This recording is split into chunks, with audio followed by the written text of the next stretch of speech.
ये हमें आपस में चाहे हमारे राजनीतिक रिश्ते ठीक ना हो, लेकिन समाज कैसे आगे बढ़े इसके लिए हमें राजनीति से ऊपर उठ करके सबको एक मंच पे इकट्ठा होकर के समाज को आगे ले जाने में अपनी जिम्मेवारी निभानी चाहिए। ये सारी बातें मेरे से पहले बहुत विस्तार से बताई गई। गवर्नर साहब ने बहुत खुल करके आपके बीच में चर्चा करी। एक किस्सा भी बहुत बढ़िया सुनाया उन्होंने कि कैसे वक्त में एक मामूली जाट ने जो भेड़ बकरी चढ़ाने का काम करता था, उसने कैसे लोगों को संरक्षित किया, कैसे मुसलमान से लड़े, कैसे कौम को उन्होंने बचाने का काम किया। उनकी अगली पीढ़ी ने उन्हीं से शिक्षा लेकर के कौम को हमेशा आगे बढ़ाने में बड़ी जिम्मेदारी निभाई। चौधरी वीरेंद्र सिंह जी ने भी सारी बातें आपके सामने रखी। मेरे ख्याल अब कोई ऐसा इशू है नहीं, कोई बचा हुआ जिसमें कोई चर्चा की जा सके, लेकिन मुझे मंच पे बुलाया गया। मैं विशेष रूप से पलसानिया जी का, कलवानिया जी का आभारी हूँ कि उन्होंने आज मुझे आपके बीच में बुला करके आप सब लोगों से रूबरू होने का जो मुझे सौभाग्य प्राप्त हुआ, उसके लिए मैं इनका बहुत आभारी हूँ। साथियों,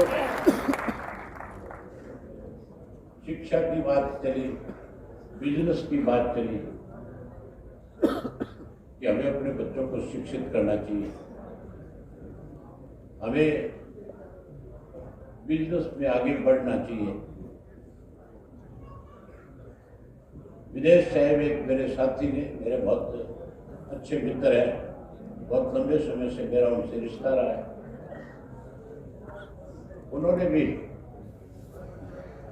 थोड़े समय में एक बहुत बड़ी बात कही थी कि कैसे आज हम 50-50 लाख रुपया खर्च करके अमेरिका के बॉर्डर के साथ लगते हुए मुल्क है उनका वीजा लेकर के कैसे अमेरिका में एंट्री हो, उसके लिए जब पैसा खर्च करते हैं वहाँ कई दफा ऐसे हालात भी पैदा हो जाते हैं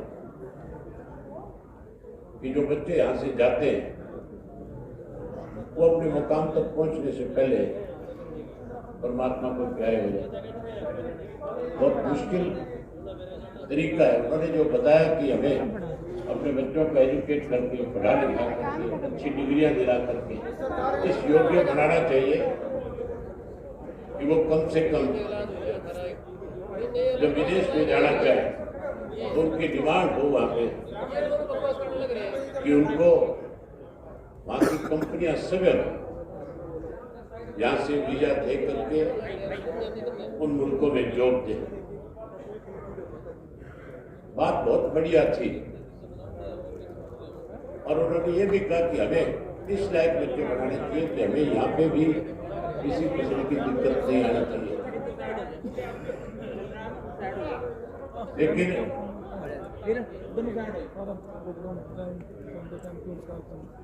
आज की तारीख में जहाँ हमें एजुकेशन पे ध्यान देना चाहिए, वहीं उसके साथ साथ समाज की जो बुराइयां हैं, कुरीतियां, जो कमियां हैं, जो खामियां हैं,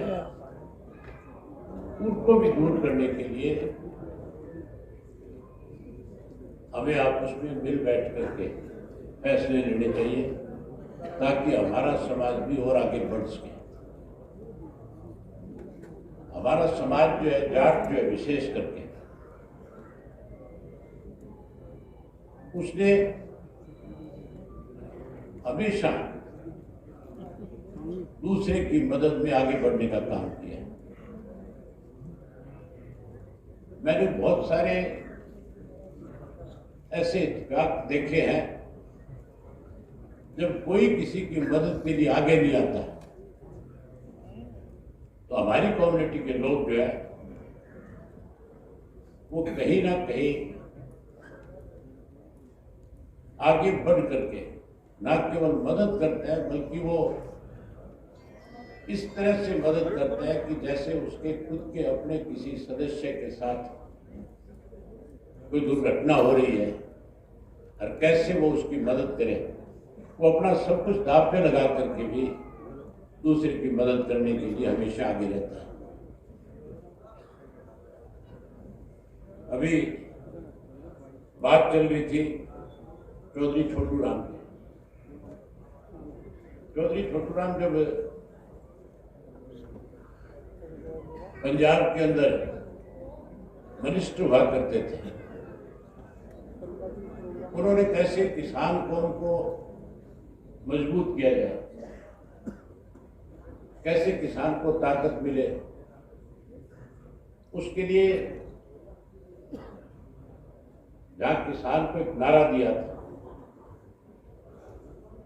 वही उन्होंने एक बहुत बड़ा फैसला लिया था।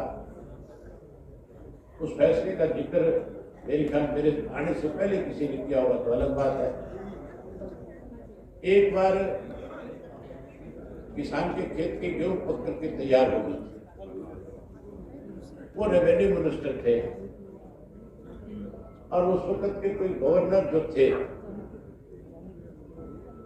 उन्होंने चौधरी छोटू राम को बुला करके कहा था कि हमें किसान की सारी गेहूं जो है इस मूल्य पे चाहिए। 1 रुपया शायद बढ़ाया गया और चौधरी छोटू राम ने कहा कि अगर आप 1 रुपया बढ़ा करके किसान से गेहूं लेना चाहोगे तो फिर आप किसान के साथ जो है जबरदस्ती कर रहे हैं। उन्होंने कहा कि इसका भाव बढ़ाओ ताकि मैं किसान को इस बात के लिए राजी कर लूं कि वो अपनी फसल आपको दे। लेकिन वो गवर्नर जो था अधिकारी था, उसने उनकी बात को स्वीकार नहीं किया और उसने कहा कि अगर इस तरह से नहीं दोगे तो फिर हमें आपसे कैसा बर्ताव करके क्यों लेनी है, वो फिर हम अपने आप फैसला करके ले लेंगे। चौधरी छोटू राम ने कहा कि पहले तो मैं सोच सकता था, लेकिन अब तो अगर भाव नहीं बढ़ाओगे तो मैं किसान को इस बात के लिए तैयार करूंगा, वो खड़ी फसल को आग लगा करके अपनी गेहूं सारी की सारी खेत में जलाने का काम कर लेगा, लेकिन आपको नहीं देगा। और आखिर उस अंग्रेज को झुकना पड़ा, गेहूं के भाव बढ़ाने पड़े और किसान को चौधरी छोटू राम ने बड़ी ताकत देने का काम किया। और हम इसीलिए तो अपने इतने भी तस्वीरें इस बात के लिए याद करते हैं कि इन सब ने अपने राजनीतिक जीवन में कोई ना कोई अहम फैसले जरूर लिए थे, जिसकी वजह से आज ये हमारे लिए पूजनीय है। आज हम इनको याद करके आज भी हम इनसे कुछ ना कुछ सीखते हैं। इनके ऊपर लिखी जो किताबें हैं, जो पुस्तकें हैं, जो हिस्ट्री है इनकी, उससे भी आज बहुत कुछ सीखने को मिलता है। आज सबसे बड़ी जरूरत है हमें इकट्ठा होने की। पिछले साल जयपुर में भी इसी तरह का एक सम्मेलन था और मुझे उस सम्मेलन के अंदर बुलाया गया था। जब मुझे आमंत्रित किया गया बोलने के लिए, समय का अभाव था। उस वक्त वहां के जो चीफ मिनिस्टर थे अशोक गहलोत साहब, जो आज भी मुख्यमंत्री है, उन्होंने एक इंटरव्यू दिया था। उनके यहाँ पे एक विवाद चल रहा था, उनकी सरकार में बैठे लोग उनका विरोध कर रहे थे और इस किस्म की चर्चा थी कि किसी भी दिन इनकी सरकार जा सकती है। लेकिन उन्होंने अपनी सरकार को अपनी मैनेजमेंट के माध्यम से बचाने का काम किया।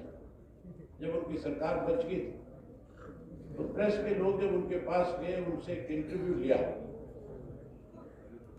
तो उनसे पूछा कि आपने ऐसा कौन सा करिश्मा है, कौन सा जादू है आप में, जो आपने सरकार को बचाने का काम किया।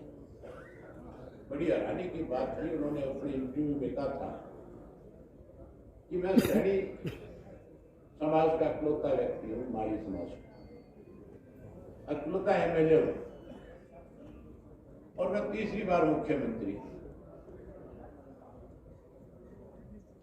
जब मैं मुख्यमंत्री बन सकता हूं तो फिर सरकार चलाना और सरकार को मैनेज करना मेरे लिए मुश्किल काम नहीं है। और वहां पे बहुत सारे जो है जाट समाज के मेंबर पार्लियामेंट, विधायक और जाट समाज के प्रमुख लोग जो थे वो आए हुए थे, मंच पे बैठे थे। मैंने उनसे कहा था कि आपके लिए बहुत बड़ा चैलेंज है। आपकी आबादी 27% से ज्यादा राजस्थान में है और 27% से ज्यादा आबादी वाली और कोई कौम राजस्थान में नहीं है। ना राजपूत है, ना मीणा है, ना गुर्जर है। वहां ये 4 बड़ी जाति हैं। इनमें सबसे बड़ी जाति अगर कोई है तो वो जाट है। और मैंने कही है, अशोक गहलोत ने जो इंटरव्यू में बात कही है, आपको चैलेंज किया एक तरह से कि 27% वाले भी जो है उन पे भी मैं आज राज कर रहा हूं। मैंने कहा आप इकट्ठा हो, राजनीति से ऊपर उठ करके कैसे जाट कौम इस प्रदेश में सत्ता में आए, इसके लिए आप अपने मतभेद बुलाओ और इकट्ठे होकर के इस लड़ाई को लड़ो, ताकि आने वाले समय में कोई दूसरा व्यक्ति इस किस्म के चिटा कसी आपकी कौम पे ना कर सके और आप अपनी ताकत के साथ इस प्रदेश में अपना मुख्यमंत्री बना करके साबित करो कि हम एक हैं, हम ताकतवर हैं, हम वो लोग हैं जो केवल अपनी अपनी कौम के साथ नहीं बल्कि गांव के अंदर जो 36 बिरादरी के लोग रहते हैं, हमारे यहाँ तो सबसे बड़ा भाईचारा कोई अगर मजबूत करने का काम करता है तो वो जाट कौम के लोग करते हैं। आप इसी गांव का उदाहरण ले लो। अगर किसी गांव के अंदर, जाट के गांव के अंदर किसी गरीब के घर में कोई अनहोनी हो जाती है, सबसे पहले जाट जाति के लोग उसके दरवाजे पे जाकर के खड़े होते और उससे जाकर के कहते हैं कि जो हो गया उसको तो हम वापस नहीं करवा सकते, लेकिन हम तेरे साथ हैं, आगे तेरे को किसी किस्म की परेशानी ना आए, इसके लिए तुझे चिंता करने की जरूरत नहीं है। हम तेरे साथ खड़े होकर के तेरी मदद करने में जो हमारी जिम्मेवारी होगी उसको निभाने का काम करें। हम तो भाईचारे को मजबूत करते हैं, लेकिन जो सत्ता में बैठे लोग हैं वो कहीं ना कहीं हमारे भाईचारे को तोड़ने में हर तरह के औचित्य धंधे अपनाने का काम करते हैं। चौधरी वीरेंद्र सिंह बैठे हरियाणा के अंदर जाट आरक्षण को लेकर के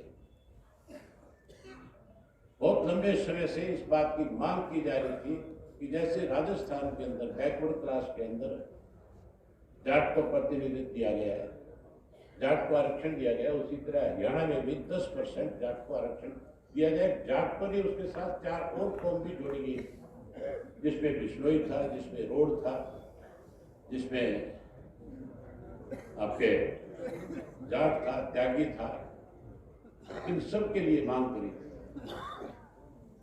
और बहुत लंबे समय से सत्ता में बैठे लोग जो है ये आश्वस्त कर रहे थे कि हम आपको आरक्षण देने का काम करें, लेकिन हमें आरक्षण देने के बजाय आंदोलन करने वाले जो नौजवान बच्चे थे उनके ऊपर रात को निहत्थे जो बैठे थे, पुलिस से गोलियां चलवा करके एक दिन में 32 लोगों को मौत के घाट उतारने का काम किया था। 32 बच्चे हमारे मरवाए गए और 32 बच्चे मरवाने के बाद जब जाट समाज के लोगों ने इतनी बड़ी दुर्घटना होने के बाद भी संयम के साथ काम लेकर नए सिरे से धरना दिया, जसिया में जाकर के नए सिरे से उसकी मांग उठाई, तो मैं और चौधरी वीरेंद्र सिंह एक मंच पे इकट्ठा थे। आज हमारे सामने देवव्रत जी अभी एक बात कह करके गए थे कि चौधरी छोटू राम ने 2 नहीं 3 बातें कही। एक तो चौधरी छोटू राम ने कहा था कि ये भोले किसान तू बोलना सीख ले, और दूसरा उन्होंने कहा था कि अपने दुश्मन को पहचान ले।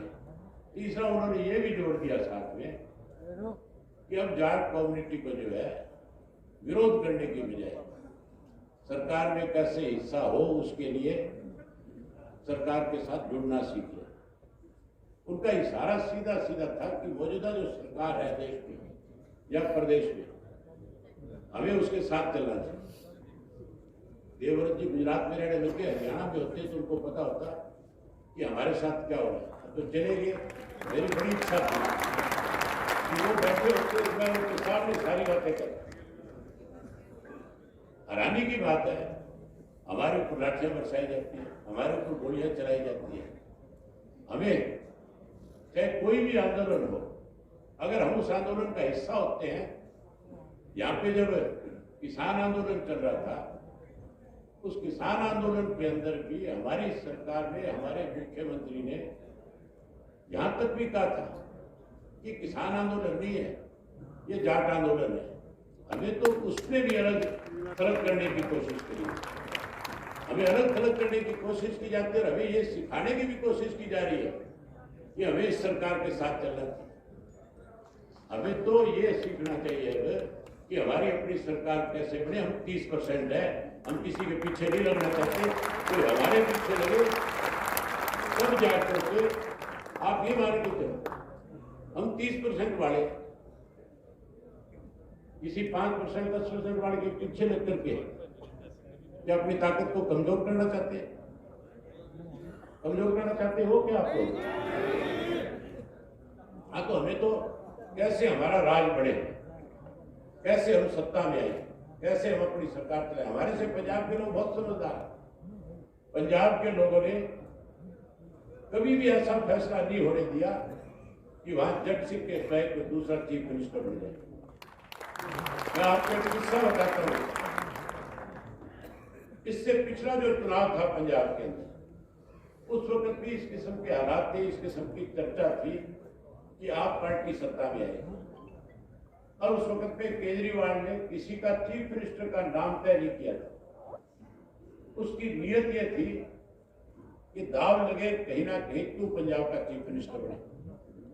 पंजाब के जो जट सिख मतदाता था उसको ये बात समझ में आ रही थी कि अगर गलती से भी आप पार्टी को सत्ता में ले आए तो फिर केजरीवाल चीफ मिनिस्टर बन जाएगा, फिर तुम्हारे हाथ से सत्ता चली जाएगी। इसलिए उन्होंने बादल साहब को वोट देने की बजाय कांग्रेस को वोट दे करके अमरिंदर सिंह को चीफ मिनिस्टर बना दिया था।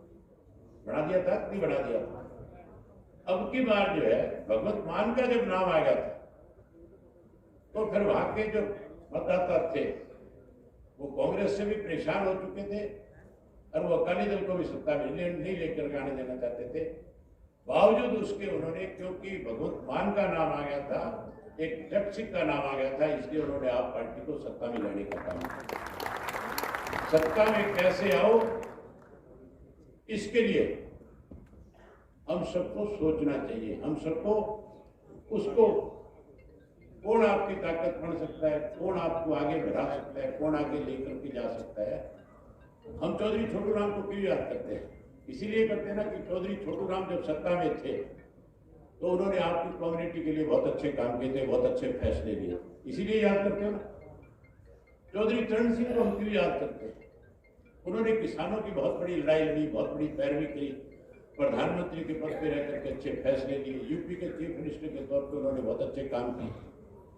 चौधरी देवीलाल को भी आज हम इसीलिए याद करते हैं कि जब वो सत्ता में थे तो उन्होंने 10,000 रुपये तक के करके पूरे देश के किसान के माफ करवाने में बड़ी भूमिका निभाने का काम किया। उन्होंने पेंशन जैसी योजनाएं लागू करी थी जिससे आज पूरे देश के लोगों को लाभ मिल रहा है। हर बुजुर्ग को एक सम्मान पेंशन देने का काम किया था, इसलिए आज हम उनको याद कर रहे हैं। जितने भी हमारे किसान लीडरशिप जो रही है उसको इसीलिए याद करते हैं कि उन्होंने हमारे लिए अच्छे काम किए। मैं आप लोगों का ज्यादा समय न लेकर के सिर्फ एक कि हमें अपने समाज को आगे ले जाने के लिए सबको मिलजुल करके राजनीति से ऊपर उठ करके समाज के हित में जो फैसले हैं वो हर हालत में लेने चाहिए। और उसके लिए कोई भी व्यक्ति अगर पहल करे और मेरे जुम्मे कभी भी आने वाले वक्त में कोई इस तरह की जिम्मेवारी लगाए कि समाज के लिए हम ये फैसला लेने जा रहे हैं और आपको इसके लिए कोई स्टेप डाउन करना पड़ेगा, तो मैं बिना किसी झिझक के अपना स्टेप डाउन करके भी समाज को जैसे ताकत मेरे समाज के साथ देते उसके लिए मैं उनके साथ खड़ा हो जाऊंगा। मैं एक बार फिर जो है आप सब लोगों का आभार व्यक्त करता हूं कि आप लोगों ने बड़ी संख्या में आकर के आज जो है ये मैसेज दिया है कि अब जाट समाज जो है वो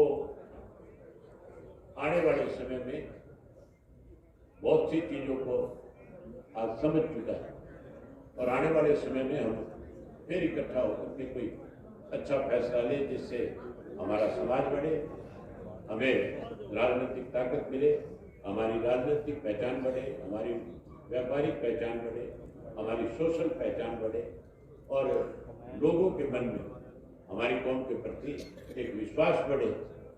और उसके लिए हम कोई छोटे मोटे विवाद मतभेदों को भूल करके हमें मजबूती के साथ इकट्ठा हो, ये मैं कामना करता हूँ। और एक बार सानिया जी का और कलवानिया जी का आभार व्यक्त करता हूँ कि उन्होंने आज मुझे आपके बीच में बुला करके आपसे रूबरू होने का जो मौका दिया उसके लिए मैं उनका बहुत आभारी हूँ। बधाई देता हूँ चौधरी वीरेंद्र सिंह जी को भी।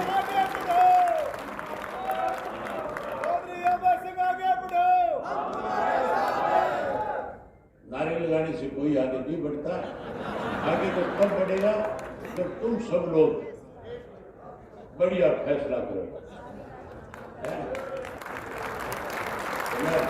जितने भी भानुवाद आए हुए सबका अपनी तरफ से बहुत धन्यवाद करता हूँ।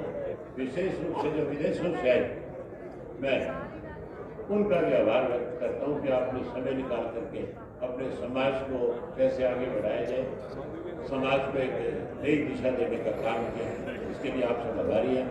आप इतने सारे लोग आए, आप सबका बहुत धन्यवाद। आपने मुझे सुना, आप सबका बहुत आभार। धन्यवाद।